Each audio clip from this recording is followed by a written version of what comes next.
This morning, we're going to continue our journey through the history of God's dealing with His creation as recorded by the Bible historians. A few weeks ago, Lee pointed out that at some point in the ancient past, God called one man and his family to leave their homeland. His name was Abraham, Abram then, later changed by God to Abraham. And when Abraham agreed to do it, God made a special covenant with him. The covenant that God made with Abraham is recorded in several places. He made it not just with Abraham, but with all of his descendants. And it's first recorded in Genesis 12, then later in Genesis 15, and then several other places. It basically had three parts, and we haven't talked specifically about these three parts yet in the story. Land, seed, and blessing is the way most theologians summarize it. Let's talk about land first. God promised to give Abraham's descendants a specific geographical location in the Mideast that encompassed parts of what are now the nations of Israel, Lebanon, Jordan, and Syria, parts of those nations, and a tiny amount of northeast Egypt. That promise was partially fulfilled later on, but it's never been completely fulfilled. Then there was the seed part of the covenant. That literally meant lots of descendants would come from Abraham. And also, it didn't just mean literal descendants, it meant spiritual descendants, we found out in the New Testament. If you're sitting here this morning and you really know Jesus personally, you're a spiritual descendant of Abraham who followed God by faith. You followed Christ by faith. And then another part of this seed part of the covenant is the promise of the Messiah coming from his family line. Now, Abraham didn't fully understand this like we do now looking back. It refers all the way back to Genesis 3:15, which we read earlier. Remember, God was speaking to a spirit being manifesting as a snake. And he was also speaking to the woman and to the man and to all of us. And he said to the snake, I will put enmity between you and the woman, and between your offspring and hers. Remember, Jesus Christ, when he came, referred to himself as Son of Man. He, meaning this descendant, would crush the head of the snake someday, and you will strike his heel with a mortal blow. It was the promise, as we've learned, of a wounded Savior, someone who would bless all the nations and all the people groups on earth at some point in the story. The third part of the covenant was just general blessing, land, seed, and blessing. It's a general promise of material, yes, material, physical, and spiritual blessing to Abraham's descendants if they would obey the promises, the laws, and the lifestyle that God had laid out for them. And it was also a corollary promise made to bless those who blessed the descendants of Abraham. Another part of this blessing refers back to the seed thing that I've already referred to, a promise that someday all peoples or all nations would someday be blessed in every way in the millennial kingdom, so to speak, material, physically, and spiritually through the Messiah. Land, seed, and blessing. Today we're going to see the partial fulfillment of the land portion of that covenant. So let's start by diving into Genesis 15, verses 13 through 16. This is just one of those times that part of that covenant is stated by God. Abram's in a dream. He's in a dream, and God appears to him in this deep dream, and he says to him this in verse 13. The Lord said to him, know for certain. Now, God's going to make a prophetic statement to him. This is incredibly important when you look at this book to know that this was recorded and written hundreds of years before it came to pass. That's the cool part about the Bible, is the incredible integrity of the prophetic statements made by God and by servants of God that come true even as the story progresses. He says, know for certain, Abraham, that for 400 years your descendants will be strangers in a country not their own. Moses is not even on the scene yet. They're not in Egypt. He's talking about Egypt. They'll be enslaved there and mistreated there. But I'll punish Egypt, the nation you serve as slaves, and afterward they'll come out of Egypt with great possessions. That literally comes true. They loot the Egyptians as they leave. You, however, won't get to see this from this side of the river. You'll see it from the other side. He said, you'll go to your ancestors, you'll be buried in peace in a good old age, but in the fourth generation, your descendants will come back to this land. See, at this point, Abraham is traveling through the promised land, and God says it's going to happen right here. Your descendants will occupy this land, the land of Canaan. He said, in the fourth generation, your descendants will come back. Why is he waiting that long? He wants to have mercy on the people that live in the land and give them longer to turn from their terrible wickedness that they're spiraling down into. We'll get a hard look at that in just a few minutes. He said the sin of the people that are occupying the land, here he calls them Amorites, later general term Canaanites. There's all kinds of ites that are living in the land, Hittites, Perizzites, and other things. But he said the people that are occupying the land, their sin has not yet reached its full measure. In other words, they're not horrible enough for me to bring horrible judgment on just yet. So that's Genesis 15, 13 through 16. Now let's jump forward in the story several hundred years. The prophetic word of God of 400 years of slavery in Egypt has now been completed. Lee shared that last week with us. These descendants of Abraham now number more than 1 million people. And after being miraculously delivered by Moses and God from their slavery in Egypt, they've wandered for 40 years in the wilderness because of their disobedience when they came out of Egypt. And now they're about to enter the promised land. Some of them are, a few that are still alive, and another generation that's been born. And they're led not by Moses, but by his successor, Joshua. And they've been ordered by God, hard statements here, to kill and drive out all the Canaanites from the land, the Amorites, the Canaanites, and all those other ites, lots of other people groups. Later we'll see in the book of Judges, when we get there in just a few minutes, that another group of people will enter the promised land as they're driven out over a period of years called the Philistines. They also will infiltrate the promised land later, and they're going to become a thorn in the side of the Israelites. The Philistines, just a little historical sidebar for those of you that are interested in this stuff, they're also known as the Sea People by Egyptian historians writing about this time. Likely they migrated southeast across the Mediterranean Sea from the island of Crete, most historians think. As Lee pointed out last week, the Philistines were already settled, if you remember that map, along the coast at the time Moses led the Israelites out of Egypt. Now, taking the promised land by Joshua and the Israelites involved bloodshed, violence, and warfare. And in one sense, God was bringing judgment finally on the Canaanites because of centuries, hear this, of sexual perversion, God doesn't like that, sexual immorality, extreme violence, and the worship of demonic idols which involve child sacrifice. All of these are things that God hates. He hated them then and he hates them now. He's using the Israelites as a tool of judgment on the Canaanites for centuries of moral depravity. After 40 years of wandering in the wilderness, Moses passes the baton of leadership to Joshua. Then Moses, God, and the people say something to Joshua. It's repeated several times in the Bible, same statement.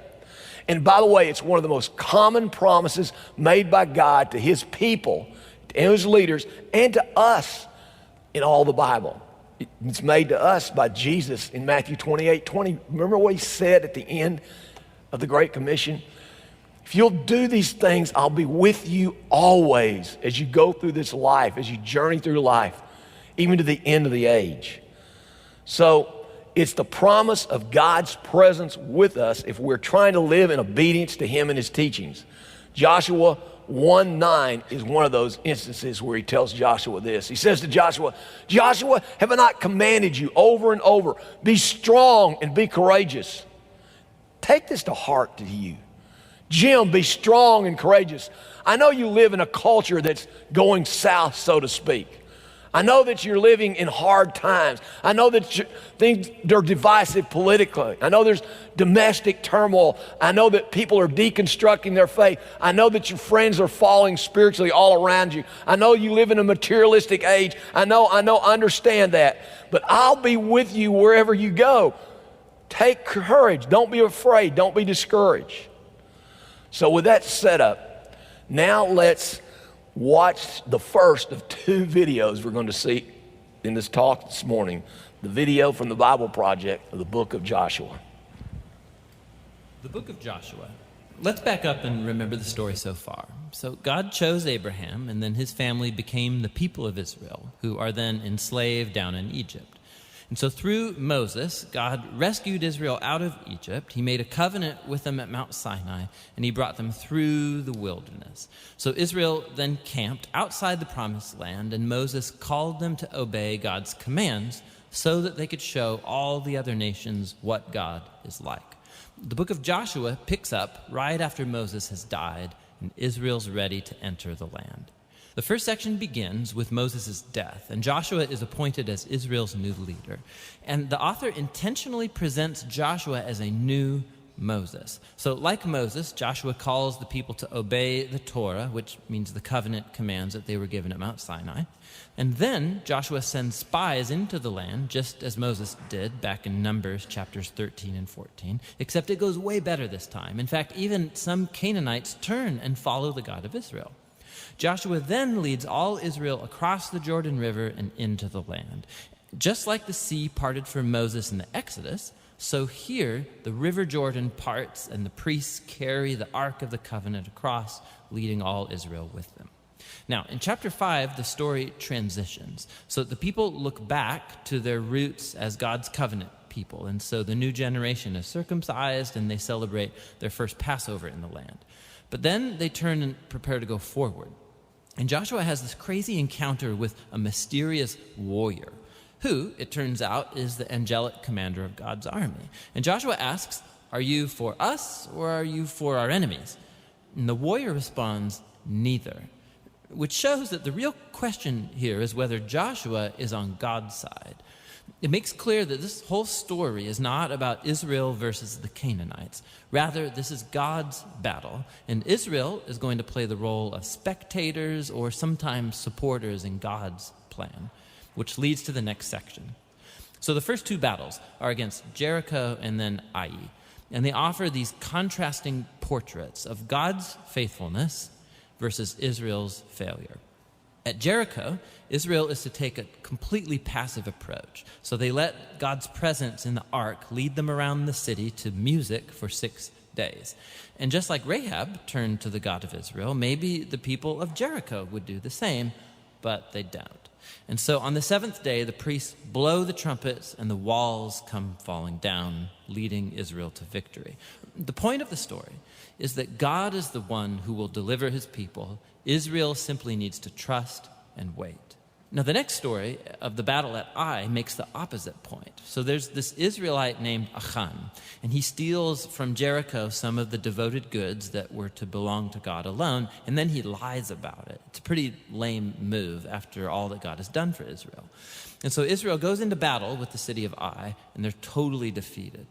And it's only after humble repentance and severely dealing with Achan's sin that Israel gains victory. And so together, these two stories, they're placed right up front to make an important point. If Israel is going to inherit the land, they have to be obedient and trust in God's commands. They don't get special treatment. Now, the second part of this section begins with the Gibeonites, a Canaanite people group, and they do just what Rahab did as they turn to follow the God of Israel and they make peace with Israel. This is in contrast to all of these other Canaanite kings who start to form alliances and coalitions, and they want to destroy Israel. So Israel engages them in battle, and they win by a landslide. Let's stop for a second, because odds are that these stories and the violence in them, they're going to bother you. And if you're a follower of Jesus, you're bound to wonder, like, didn't Jesus say to love your enemies? Why is God declaring war here? So first, why the Canaanites? The main reasons are actually given earlier in the biblical story. It's that the culture of the Canaanites had become extremely morally corrupt, especially when it comes to sex. Go check out Leviticus chapter 18. And they also widely practiced child sacrifice. Go see Deuteronomy chapter 12. And so God didn't want these practices to influence Israel. The Canaanites had to go. Which raises the second question. Did God actually command the destruction of all the Canaanites, like a genocide? So at first glance, you look at the phrases used in these stories. They totally destroyed them. They left no survivor or anything that breathed. But when you look a second time, more closely, you'll see that these phrases are clearly hyperbole and not literal. So go back to the original command about the Canaanites in Deuteronomy chapter 7. Israel is first told to drive out the Canaanites, but then to totally destroy them. And then that's followed by commands to not intermarry with them or enter into business deals with them. So you can't marry someone that you've destroyed. I think you get the point. The same idea applies to the stories in Joshua. Look closely. So for example, we're told in Joshua chapter 10 that Israel left no survivors in the cities of Hebron or Debir. But then later in chapter 15, we see these towns and they're still populated by Canaanites. And so what we're seeing is that Joshua fits in with other ancient battle accounts by using non-literal hyperbolic language as part of the narrative style. And so the word genocide doesn't actually fit what we see here, especially in light of the stories about the Canaanites who did turn to the God of Israel, like Rahab or the Gibeonites. God was open to those who would turn to him. The last thing to think about is that these stories mark a unique moment in Israel's history. These battles were limited to the handful of people groups living in the land of Canaan. With all other nations, Israel was commanded by God to pursue peace. Go read Deuteronomy chapter 20. So the purpose of these battle stories was never to tell you, the reader, to go commit violence in God's name. Rather, they show God bringing his justice on human evil at a unique moment in history and how he delivered Israel from being annihilated by the Canaanites. After years of battles, we see an aging Joshua, and he starts dividing up the land for the 12 tribes of Israel. And most of this section is like lists of boundary lines. And let's be honest, it's kind of boring. It's like reading a map that has no pictures. But for the Israelites, these lists were super important. This was the fulfillment of God's ancient promises to Abraham, that his descendants would inherit the promised land. And so now it was all coming to pass right down to the detail, which leads to the final section. Joshua gives two speeches to the people that are very similar to the final speeches of Moses in Deuteronomy. Joshua reminds them of God's generosity, how he brought them into the land and rescued them from the Canaanites. And so he calls them to turn away from the Canaanite gods and be faithful to the covenant they made. If they do, it will lead to life and blessing in the land. But if they're unfaithful, Israel will call down on itself the same divine judgment that the Canaanites experienced. They'll be kicked off the land into exile. And so Joshua leaves Israel with a choice. What is Israel going to do? Well, let's go to Joshua chapter 24, the last chapter of Joshua, and we'll begin to answer that question for a season at least.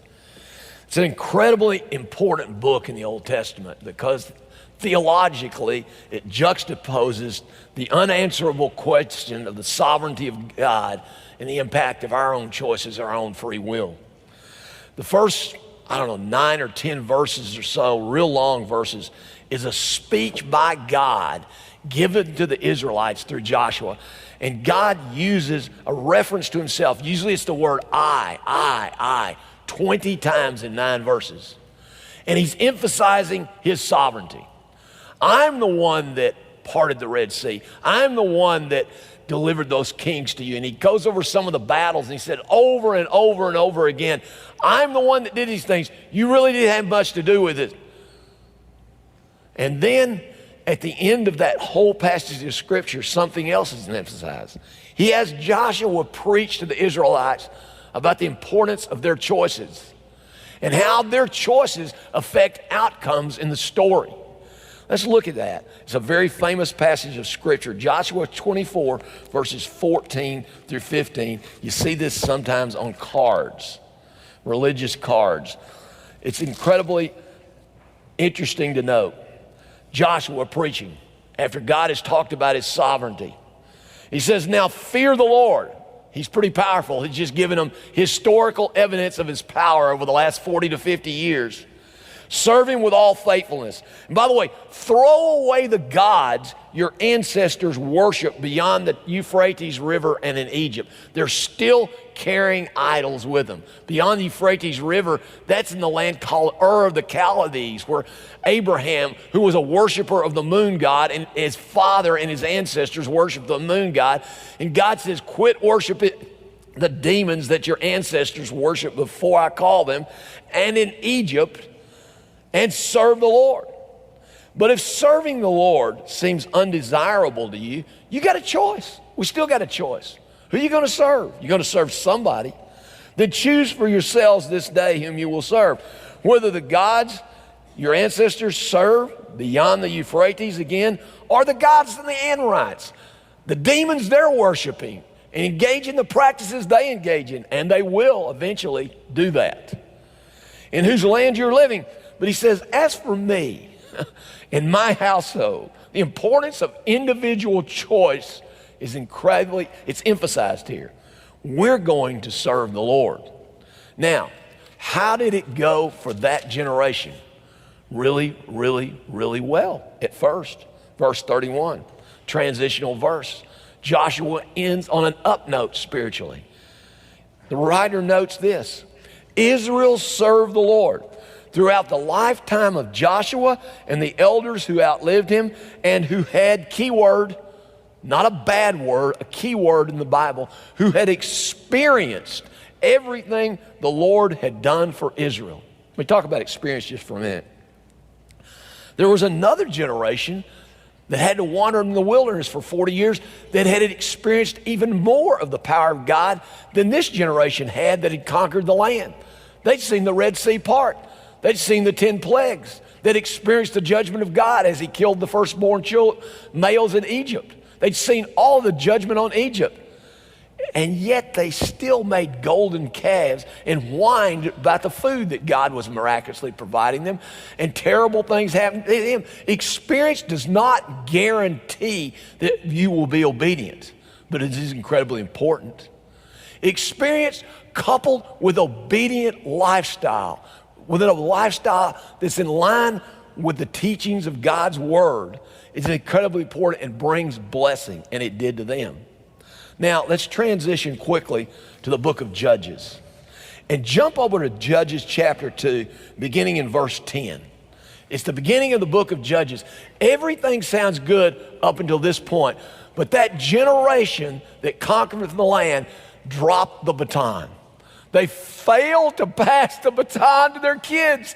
This happens over and over and over again in Scripture. They just assume they'll get it. Why? They weren't there. They didn't experience those things.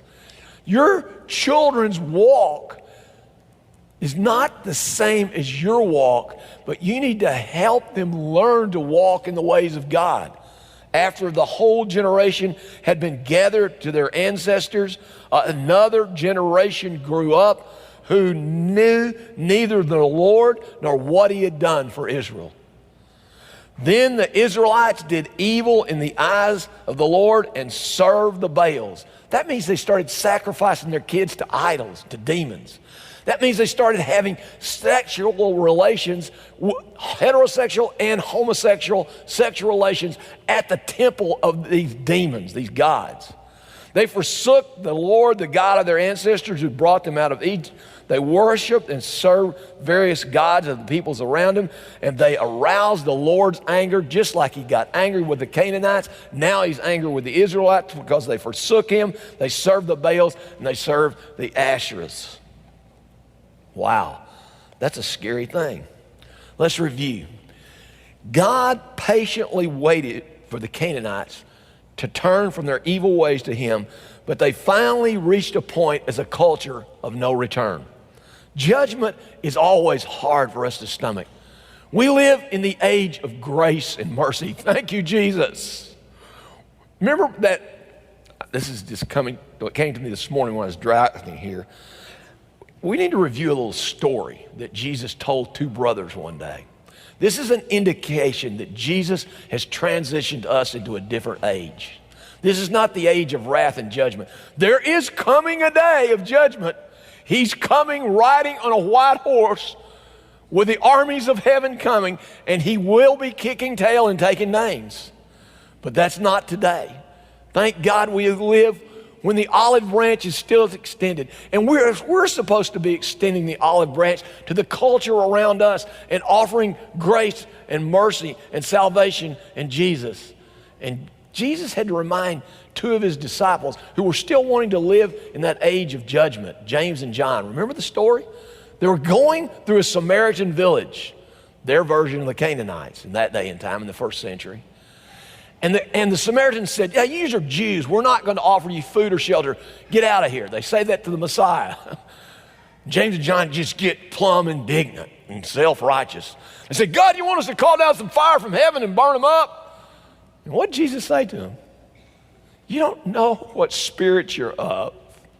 We're not living in that age, and we're not to be of that spirit. We're supposed to be loving our enemies and offering them an olive branch. That was an aside and a preview. Let me go on with the story. Okay, the Canaanites. God judges them for all those awful things, the sexual immorality, the perversion, the violence, the worship of demonic spirits, the sacrifice of their children. God gave the Canaanite lands to the Israelites, and he warned the Israelites, as you just heard, not to embrace the evil practices of the Canaanites, but to embrace God's value system, which, by the way, is a better value system. God promised peace, blessing, provision, and protection if they would just obey him and serve him.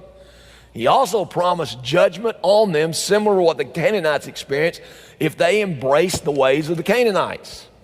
The book of Judges describes in graphic, horrible detail the embracing of the value system of a godless culture. And let me say, I think it's a warning to us today, a godless culture in any form.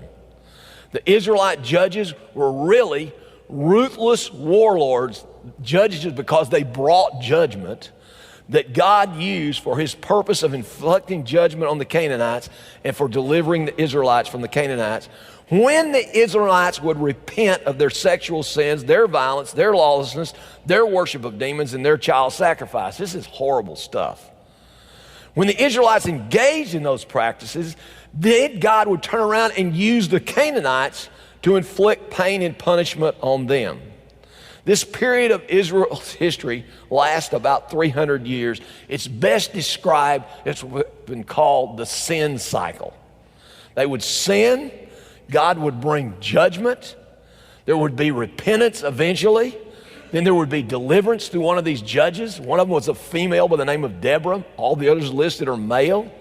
And they're all just tribal warlords, even Deborah. And then God would bring deliverance and then peace. The book of Judges is something else. Hear this. It's a picture of living in a country where there's no rule of law. The right to live any way you want may sound good in theory to us freedom-loving Americans right now. But the author reminds us 4 different times that having no governing structure, even a terrible one, will result in chaos, anarchy, and epic acts of evil. It's the nature of the sons and daughters of Adam and Eve. So here's a video summary now of the wonderful book of Judges. The book of Judges. So remember, after Joshua led the tribes of Israel into the promised land, he called them to be faithful to their covenant with God by obeying the commands of the Torah. And if they do this, they will show all the other nations what God is like. So Judges begins with the death of Joshua and basically tells the story of Israel's total failure. The book's name comes from the type of leaders Israel had in this period. Before they had any kings, the tribes were all governed by these judges. Now, don't think of a courtroom. These were regional political military leaders, more like a tribal chieftain. And you need to be warned, the book of Judges is very disturbing and violent. It tells the tragic tale of Israel's moral corruption, of its bad leadership, and basically how they become no different than the Canaanites. But this sad story is also meant to generate hope for the future. And you can see this in how the book's designed. There's a large introduction that sets the stage for Israel's failure as they don't drive out the remaining Canaanites. Then the large main section of the book has stories about the growing corruption of Israel's judges. And the progression here shows how Israel's leaders go from pretty good to okay to bad to worse. The concluding section is really disturbing and shows the corruption of the people of Israel as a whole. So let's dive in and we can explore each part a bit more. The opening section begins with the tribes of Israel in their territories in the Promised Land. And while Joshua defeated some key Canaanite towns, there was still a lot of land to be taken and lots of Canaanites living in those areas. And so chapter 1 gives a long list of Canaanite groups and towns that Israel just failed to drive out from the land. Now, remember, the whole point of driving out the Canaanites was to avoid their moral corruption and their way of worshiping the gods through child sacrifice. God had called Israel to be a holy people, and that does not happen. Chapter 2 describes how Israel just moved in alongside the Canaanites and adopted all their cultural and religious practices. And it's right here that the story stops. For nearly a whole chapter, the narrator gives us an overview of everything that's about to happen in the body of the book. This part of Israel's history, the narrator says, was a series of cycles moving in a downward spiral. So Israel became like the Canaanites, and so they would sin against God. So God would allow them to be conquered and oppressed by the Canaanites, and eventually the Israelites would see the error of their ways and repent. So God would raise up a deliverer, a judge from among Israel who would defeat the enemy and bring about an era of peace. But eventually Israel would sin again, and it would all start over. This cycle provides the literary design and flow for the next main section of the book. It gets repeated for each of the 6 main judges whose stories are told here. The last judge, Samson, is by far the worst. His life began full of promise, but he has no regard for the God of Israel. He was promiscuous, violent, and arrogant.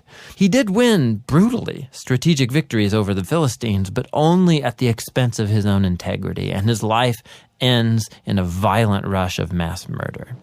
Now, a quick note here. You'll notice a repeated theme in the main section of the book, that at key moments, God's Spirit will empower each of these judges to accomplish these great acts of deliverance.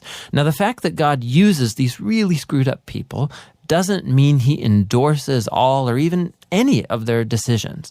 God is committed first and foremost to saving his people, but all he has to work with is these corrupt leaders. And so work with them he does. This whole section is designed to show just how bad things have gotten. You can't even tell the Israelites and the Canaanites apart anymore, and that's just the leaders. The final section shows Israel as a whole hitting bottom.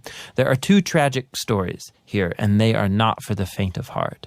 They're structured by this key line that gets repeated 4 times at the close of the book. In those days, Israel had no king, and everyone did what was right in their own eyes. The final story of the book is even worse. It's a shocking tale of sexual abuse and violence, which all leads to Israel's first civil war. It's very disturbing. And that's the point.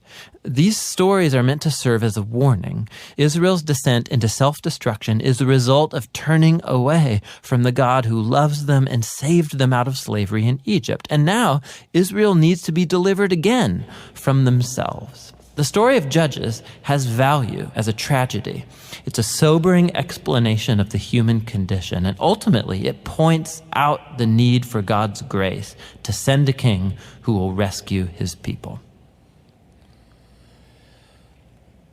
Let's move on to something a little bit better. There's a character that appears now that's its point in Israel's history, which is really almost like a prototype of Christ in ways, although he has failures too. He fails to train up his children in the way they should go, but that's another story for next week. His name is Samuel, and he represents a transitional figure in the story. 3 offices are going to emerge in this theocracy called Israel after the period of the judges. 3 separate offices: prophet, priest, and king. Prophets, they speak for God. People, they tell the people about revelations they've received about calling them back to righteousness. They predict the future. They give them if-then statements. If you'll do this, God will do this. If not, he'll do this. Those are prophets, priests. They intercede for the people before God. The intercession back then involved blood sacrifices. They also minister to God in a way through the blood sacrifices, and they offer up worship to God. So they intercede for the people and they minister to God. Kings are political leaders with sovereign authority. Ultimately, a king will come and will return, Jesus, who will fulfill this role perfectly. Our wounded rescuer will come back as a reigning king someday, not as a suffering servant. And then there's the judge thing, which was a leading up to the whole concept of king, but again, they were more just warlords. Well, this one Old Testament figure, Samuel, is going to function in a way in all three of these capacities. Even though he's not Israel's first king, he's going to act like a king or a leader. And in some sense, he's going to be judge in the judicial sense of the word. He's a transitional figure. He closes out the period of the judges and leads Israel toward a monarchy, where these three offices will become separate. His name is Samuel, and I want to introduce you to him by reading a section of scripture that describes what really good leadership looks like. This is 1 Samuel chapter 7, beginning in verse 2. Then all the people of Israel, this is one of those periods of time where we're in that sin cycle. This is a time when they're turning back to the Lord if they've been delivered. So Samuel says to the Israelites, if you're now returning to the Lord with all your hearts, then rid yourselves, same line, over and over and over, of the foreign gods and the Asherahs, and commit yourselves to the Lord and serve him only, and he will deliver you out of the hand of the Philistines. So the Israelites did it. They put away their Baals and their Asherahs, and they stopped their child sacrifices and some of their sexual immorality, and they start serving the Lord. Then Samuel said, okay, let's all assemble at Mizpah, and I will intercede with the Lord for you. He's acting as a king or as a leader, and now as a priest. When they had assembled at Mizpah, they drew water and poured it out before the Lord, and they fasted, and there they confessed their sins to the Lord. Now Samuel was serving as the leader of Israel at Mizpah. Again, almost like a kingly role.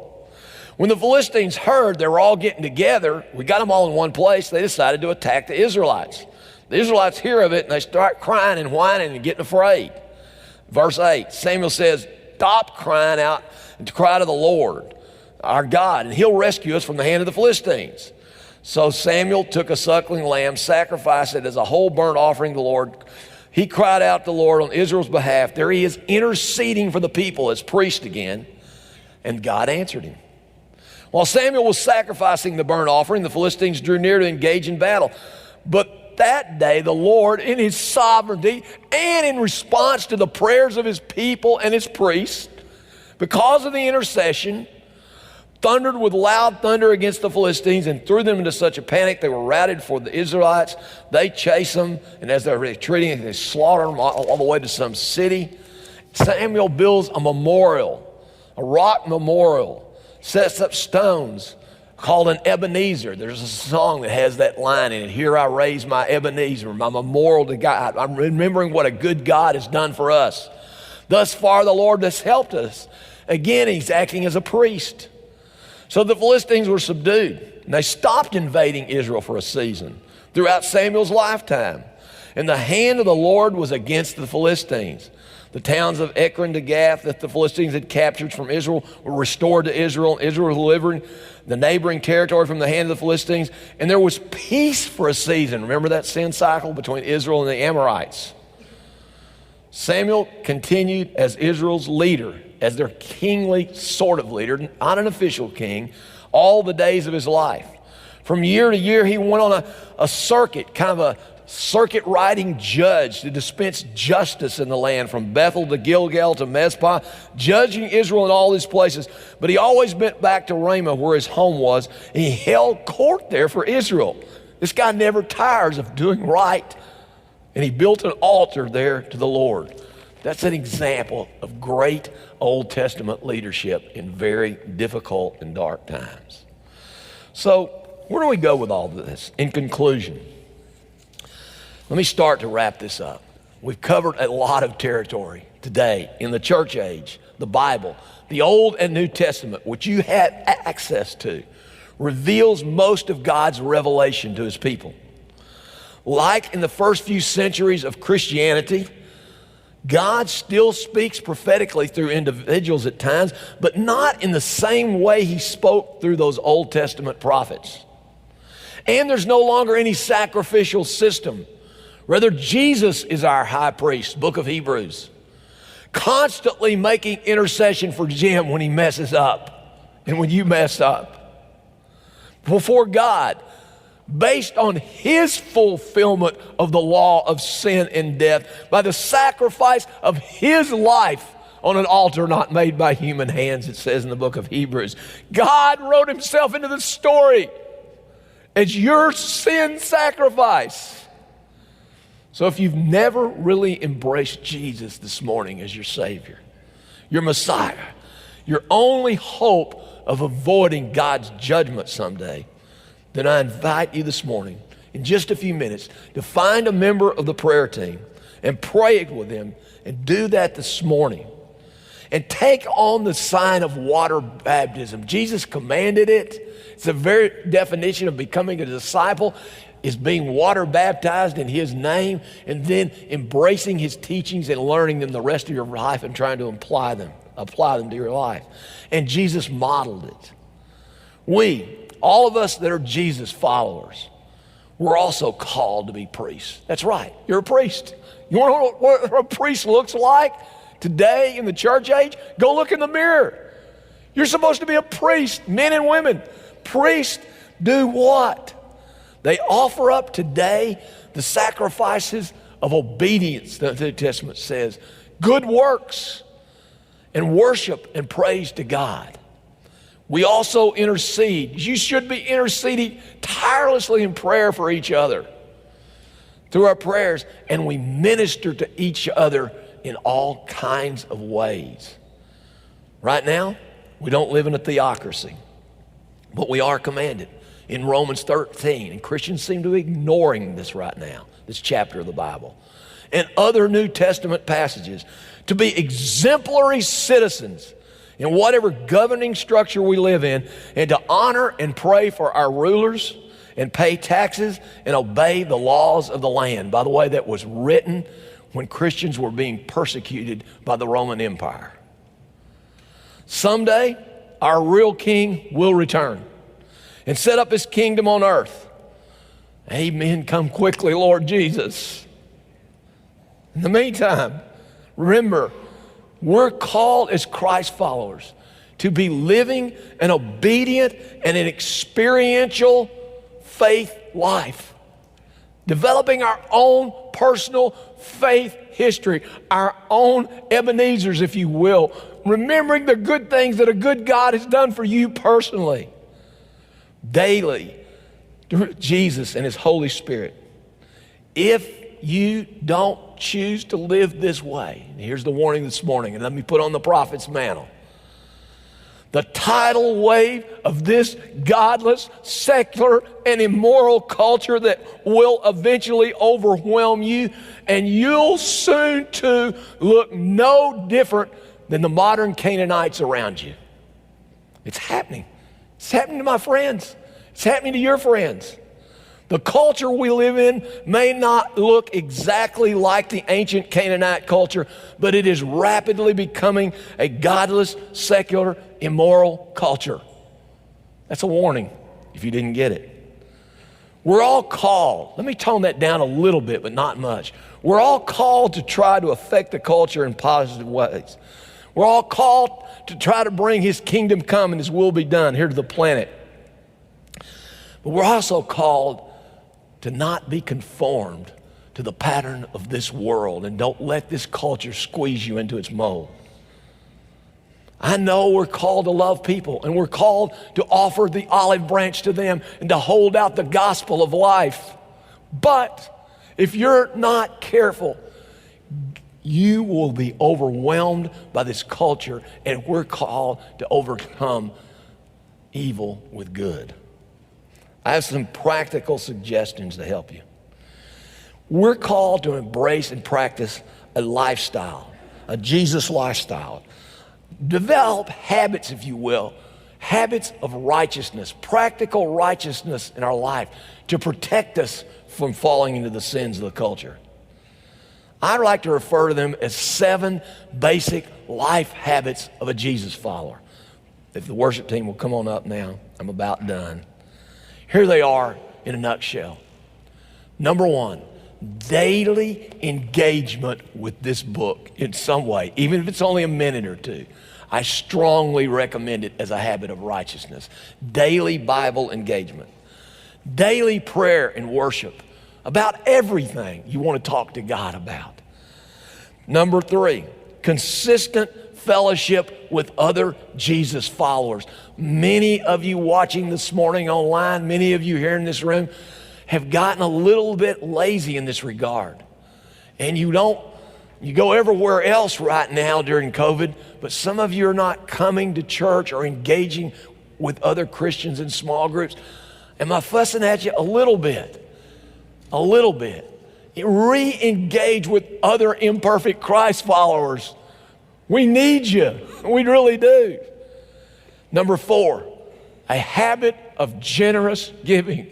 We ought to be the biggest tippers on the planet. We ought to give graciously to those around us. We ought to give sacrificially to our church and to other Christian organizations. Number 5, service to God and His church. Number 6, sharing your faith with others, engaging people regularly in spiritual conversations. Number 7, making disciples in all kinds of ways. I don't have time to develop all of that this morning, but I've got a tip for you. You may think it's self-serving.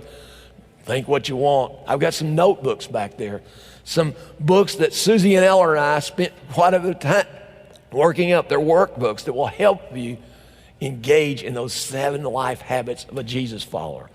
They're $10 if you got it. If you're not, they're free. Just take one if you'll use it this morning. You can pay later. If you forget, it's no big deal. Susie and I are not getting any money from this. The money goes to the church to reimburse it for the cost. Second practical suggestion. We've got great equip classes going on right now about following Jesus. One starts, second meeting Wednesday night. You can still jump in. There's one going on for parents in the second hour this morning. That's the Jesus lifestyle, and those are the habits of a Jesus follower. If you embrace those habits and stay connected to Him, then He promises to be with you, His presence, wherever you go, whatever you face. And not only that, He has a home for you someday. When you die, you'll be with Him forever. Let's stand and engage that great God and worship right now.